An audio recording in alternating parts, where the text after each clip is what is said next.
Okay, welcome everybody. Today and for the next couple weeks, we're going to be talking about Matt Rasmussen's poetry collection, Black Aperture. What a great name.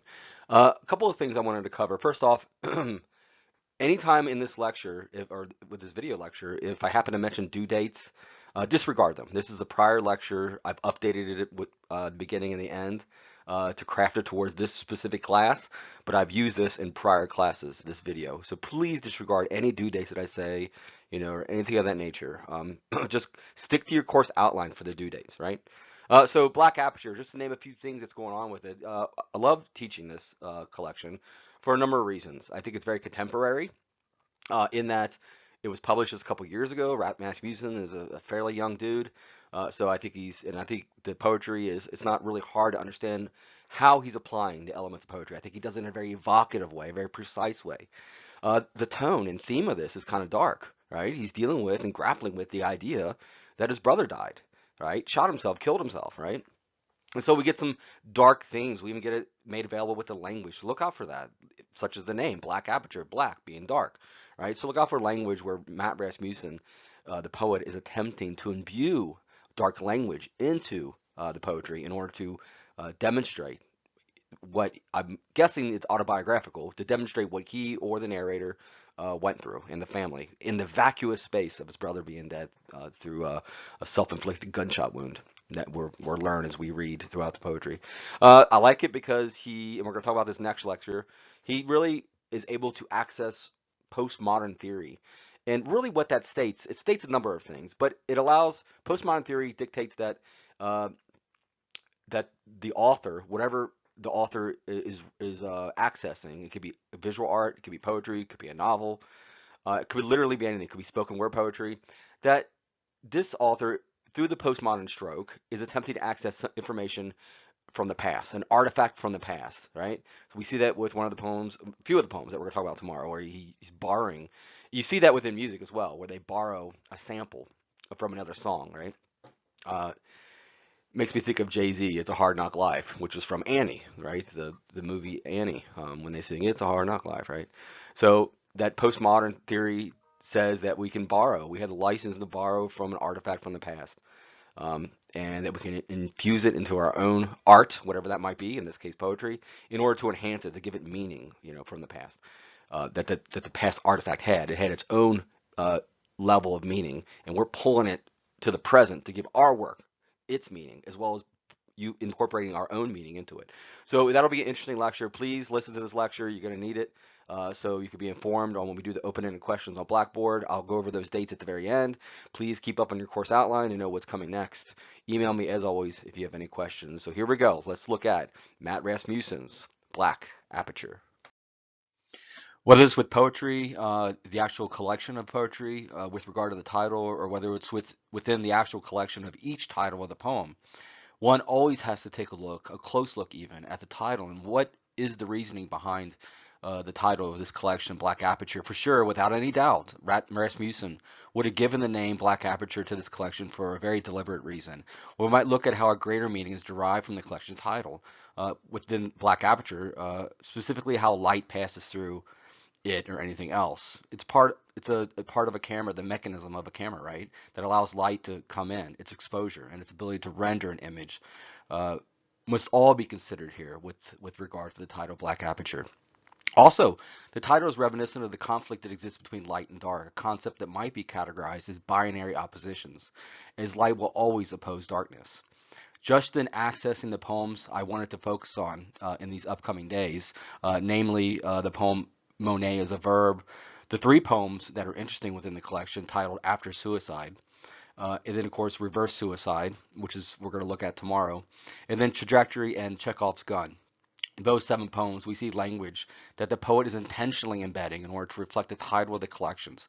Words such as light occurs 5 times, black 3, and through 4 times. The repetition of these words in just 7 poems, a very short space really, shows Rasmussen is building reoccurring themes through the language. Perhaps the light and the dark that exist is a metaphoric rendering of our emotions or his slash the narrator's psychological state. So it's important that we inspect whether it's the collection's title or specifically each poem's title. We drill down on the meaning of the actual title. As I said before, it would have been highly intentional on Rasmussen's part to give the title this infused meaning through the titles within the collection. As you can see here within what the actual definition of an aperture is in photography, aperture refers to the opening of a lens's diaphragm through which light passes. In this case, you can think of light as life, the passing of life, the passing of the light within the collection, his brother's absence through his suicide. Um, that always is able to bring some level of meaning to the collection and to each poem. Another interesting element that was highly intentional on Rasmussen's part is the structuring elements within the poetry itself. We see here that he is able to access the syllabic form. And by that, we mean he's able to actually use each couplet within the poetry and render it with by counting the syllables. If you can see here, we have a Dylan Thomas, um, a famous Welsh poet, one of his poems, "In My Craft or Sullen Art," and he is able to as well use the structuring element of syllables, syllabic form, syllabic verse, it's sometimes called. We'll just go ahead and read it. "In my craft or sullen art, exercised in the still night." So if we start with those first two lines, he's not using a couplet, he's using a large stanza with very short syllabic form. In my craft or sullen art. So we get 6 or 7, it looks like there's 7 syllables within that. If we look over to Rasmussen's poem, After Suicide, this is an excerpt from it. "A whole is nothing." So 5 syllables. "But what remains around it?" 7 syllables. "My brother stood." 4 syllables. It's almost as if it's haiku-esque, isn't it? We get 5, 7, 4, close enough. 5, 7, 5. How? And the question is, and it begs this, is why? What is the point that throughout the whole collection, Rasmussen is intentionally rendering his poetry, both mostly within couplets. There are a few poems within it, namely Chekhov's Gun, that divert away from that structuring element. But why would he care about counting the syllables? And he does if you go through the collection, and this is something you can even write about within your short essays, even your final essay, is a syllabic form as a structuring element within Rasmussen's Black Aperture, right? Would be something to the effect of your thesis statement. It could be for a number of reasons. And I would ask you to go out on a sort of a limb to sort of discover why, and to figure and to compare it and contrast it like I did here with Dylan Thomas's structuring through syllabic form. Maybe it's to indicate imbalance as we shift each set of syllables in some sort of turbulent act to sort of reflect upon the themes of the actual collection, the imbalance of not having his brother around anymore due to his suicide, the imbalance that his brother's absence creates within the family dynamics, right? The family nucleus. So as I show here in the title of this slide, there's approximately 5, 6, 7, 8 syllables per line within most of the poetry. There's a few outliers. Okay, let's go ahead and take a look at the 3 poems that are titled the same, After Suicide. I'm going to go ahead and read it, and then we're going to discover some of the structuring as well as poetic elements that Rasmussen included. After Suicide. Now, as I read this, I want you to go ahead and do the same thing, is to sort of respect the white space. This is not a perfect rendering copy. It doesn't have perfect fidelity to what's actually in the book, and that's because of some of the shortcomings of PowerPoint, but I try to do it as best as possible. It's not the perfect form to display a poem, but let's go ahead and read it and try to respect the white space as well as the punctuation, and I'll do the same. After Suicide. A whole is nothing, but what remains around it? My brother stood in the refrigerator light, drinking milk that poured out of his head, through thick black curls, down his back into a puddle, growing larger around him. My body stood between the living room and kitchen, one foot on worn carpet, one on cold linoleum. He couldn't hear his name, clouding from my mouth, settling in the fluorescent air. I wanted to put my finger into the hole, feel the smooth channel he escaped through, stop the milk so he could swallow it, but my body held as if driven into place. Some interesting things going on here. Of course, we're both into the syllabic couplet that he's using as a structuring element. We see light as sort of some of the recurring language that he's going to use. We already discovered that in the prior poem and throughout the collection. Some of the sounds that are interesting, very evocative going on here. Lights and milk, thick, black, and back. So we have assonance, body, stood, room, one, foot, on, worn, one on cold, clouding from, mouth. A lot of vowels going on here and O sounds, right? This assonance that he's infusing. And it's because of the sonic engagement that that allows us to sort of pulls us into the poetry. The binary opposition that we mentioned before is echoed to the narrator slash speaker standing and straddling between the worn carpet and the cold linoleum floor. So what does that mean? He's both within the realm of this world and some other. He's straddling between these two worlds. Also, whole. What is a whole? But the absence of something, correct? A whole is defined by that which is around it, the structure of it, around it, not within it. Metaphor and simile. I wanted to put my finger into the hole, feel the smooth channel he escaped through. The poem's ending is always interesting as well. I would implore you to look at each of Rasmussen's endings, how he ends a poem. The end effect is what we call it within poetry. And within this one, he says to stop the milk so he could swallow it. But my body held as if driven into place. What does that mean? My body held as if driven into place. Maybe the shock of the image of being driven into the place by these horrific images, this incident of his brother, mourning his brother, the aftermath that it left, and the shock that it left on both he and his family. Okay, same title, After Suicide. Another poem with the same title within the collection that has a lot of meaning infused within it, specifically metaphor and how a lot of symbolism that's taking place. Let's go ahead and read it. After Suicide. In the hallway of life, you are a rose with no stem, and I, the janitor, sweeping away the fallen petals. You said the world revolves, while we ourselves remain in the darkness of the never ending, never beginning, never. I say that the man who was humiliated in the second act and shot himself in the fifth, stands up, smiles, bows. The lamp asks, is it the shadow writing this? The pen, or they're converging? The paper asks nothing. Okay, so some interesting metaphors and even symbols taking place within the beginning of this poem. We get his brother as a rose, right? What's a rose symbolic of? Life, growing, growth, love, flowers in general, summer. Uh, the metaphor of his brother being a stemless rose is even further complicates the image and what it's symbolic of. What is a stemless rose? There's no grounding in this world, perhaps, no footing, no substructure that a stem would be to a rose or any flower. And then we have the fallen petals, would be symbolic of the aftermath left behind after his brother's death, right? And he is the janitor. The narrator is the janitor, the one whose duty it is to clean it all up, to make it the mess pristine, or at least normal again, to normalize something, right? To clean up this mess that his brother has created, that is impacted both he and his family. The shadow in here is a great opposition. The darkness we get um, is a great sort of oppositional language, similar to darkness, working against the efforts of light. And as we said before, light is synonymous. He's using light as this synonymous language against the word life, right? And then it's something interesting feature of this poem is at the end we sort of get the anthropomorphizing of the lamp and the paper. Just an interesting feature that he infused within it. And in other poems that were pointed out as well, he does the same thing. Of the three poems after suicide, I think this one is the most evocative. I think it does the most poetically. Let's go ahead and read it, then we'll discuss it. After suicide. At the party celebrating me, you always show up late and dead. Ding dong, ding dong. No one gets the door. We know better.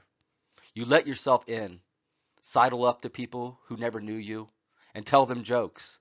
I have such terrible aim. I had to shoot myself twice. Three suicidal Norwegians walk into a bar. The first one complains of a splitting headache and orders a beer.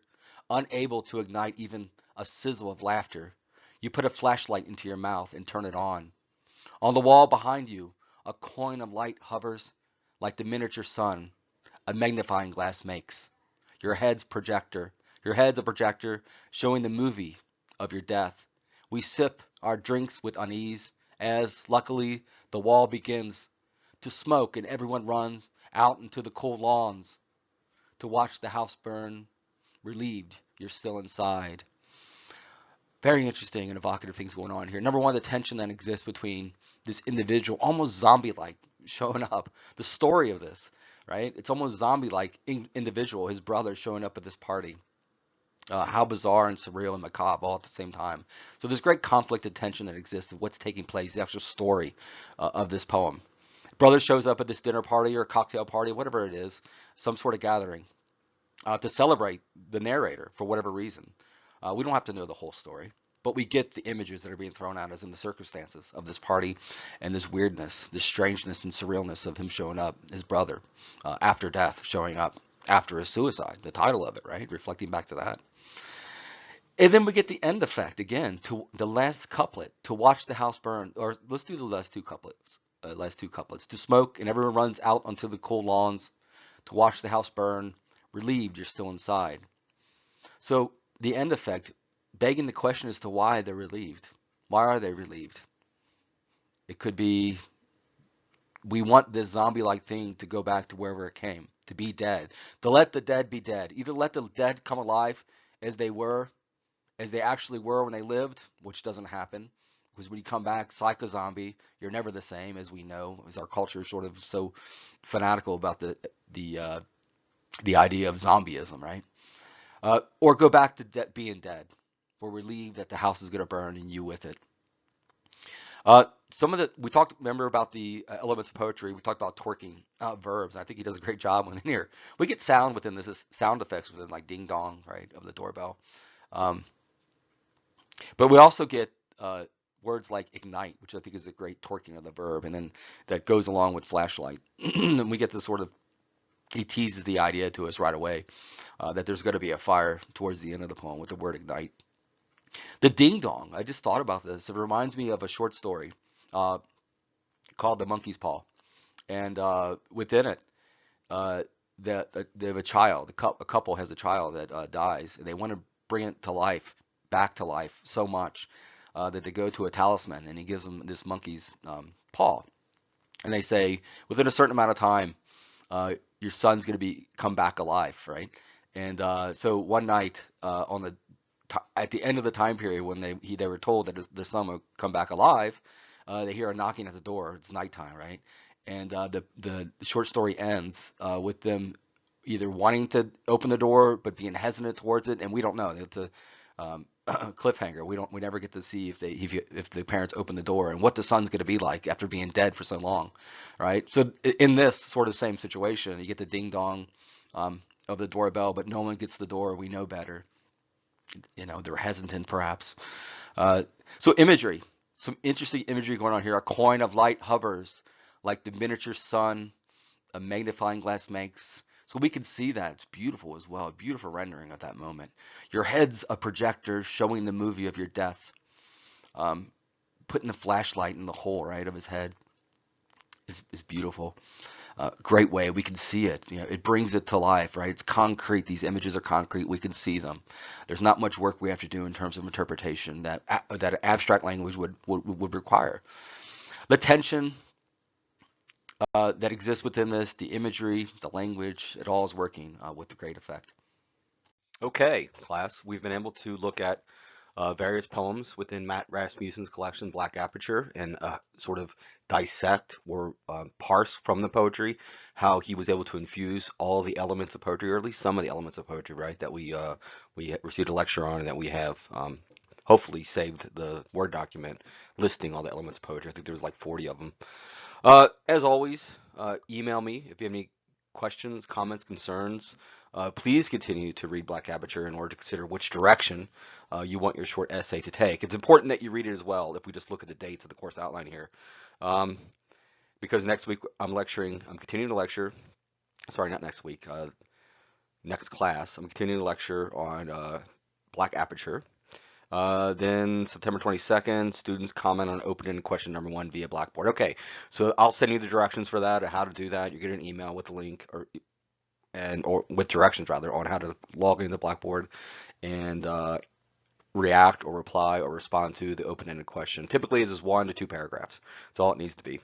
And so for you to be able to answer the open-ended question that I pose, because I choose the question, or there'll be a couple of questions rather, you're going to have read the entire breadth of Black Aperture. So hopefully you would have by then. And then Let's see. And then the following week, September 24th, now we're really starting to get deep into September, students post comments in discussion number 1 via Blackboard. Again, you're going to receive instructions on all of this, so don't worry about it. You're going to get an email instructing you, and I'll post it simultaneously to Blackboard, the instructions as well. Uh, so finally, here's a link to Matt Rasmussen's reading from Black Aperture. It's interesting. It's, I think it's 6 minutes long. It's really nice to hear the poet's voice whenever we review these collections. You can really see what their intent was for the sound when they read it, and how they respect the punctuation, the white space, um, the caesuras, the enjambment. Uh, that really gives us an idea of their voice as well. All right, thanks, guys.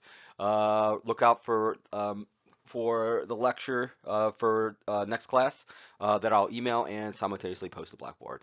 Take care.